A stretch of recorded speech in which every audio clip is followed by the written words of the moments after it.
বর্তমানে আধুনিক শক্তিতে শক্তিশালী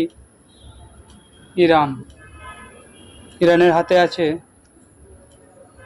উচ্চমানের ক্রুজ ক্ষেপণাস্ত্র, ব্যালিস্টিক মিসাইল এবং হাইপারসনিক মিসাইল। তার উপরে তারা হাতে পেয়েছে রাশিয়ার ক্লাস্টার বোমা, যে ক্লাস্টার বোমা সব থেকে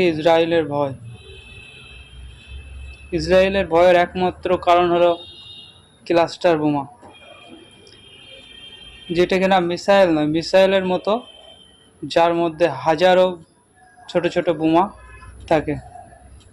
যেমনটা ইউক্রেন রাশিয়া যুদ্ধে মার্কিন যুক্তরাষ্ট্র ইউক্রেনকে দিয়েছিল, এই একই ক্লাস্টার বোমা কিন্তু রাশিয়া থেকে ইরান পেল। ইরান এই দ্বিতীয়বারের মতো ইসরায়েলে হামলা চালানোর পরপরই তারা এটাও বলল যে যদি ইসরায়েল পাল্টা আঘাত করার চেষ্টা করে তাহলে এর থেকে বড় ধরনের অভিযান চালাবে ইরান।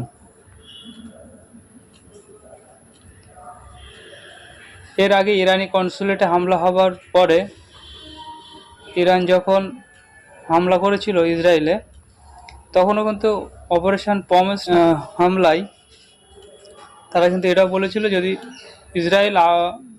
ইসরায়েল পাল্টা হামলা না চালায় তাহলে আর তারা হামলা করবে না। তাহলে এবারও কি সেটাই হবে? ইসরায়েল কি পাল্টা হামলা করবে নাকি করবে না, নাকি ইরানের কথাই ঠিক হবে?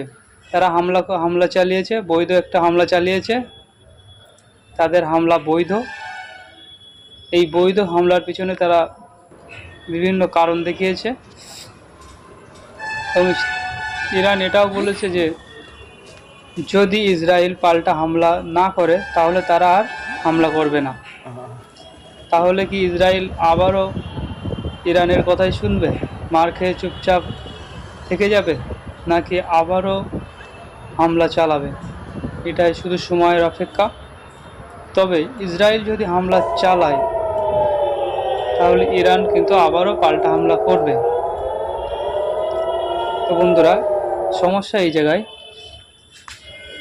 যদি দুটো শক্তিশালী দেশ, মধ্যপ্রাচ্যের দুটো শক্তিশালী দেশ যদি একে অপরের সাথে যুদ্ধে জড়িয়ে যায় তাহলে কিন্তু তৃতীয় যুদ্ধ শুরু হওয়ার একটা আশঙ্কা তৈরি হচ্ছে মধ্যপ্রাচ্যে।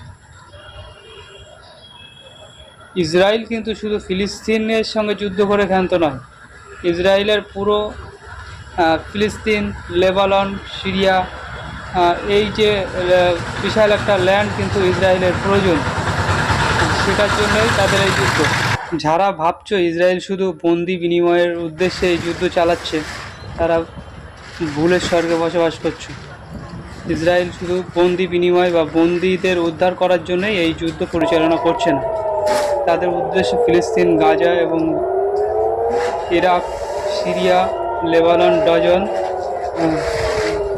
ডজন এবং মিশর সহ এই যে গোটা একটা বৃহত্তম ল্যান্ড, যেটা তারা নিজেদের দখলে নিতে চায় এবং নিজেদের আধিপত্য বিস্তার করতে চায়, এরই উদ্দেশ্যে কিন্তু তারা এরই লক্ষ্যে কাজ করে যাচ্ছে। তাদের উদ্দেশ্য শুধু বন্দি বিনিময় বা বন্দি মুক্তির উদ্দেশ্য নয়।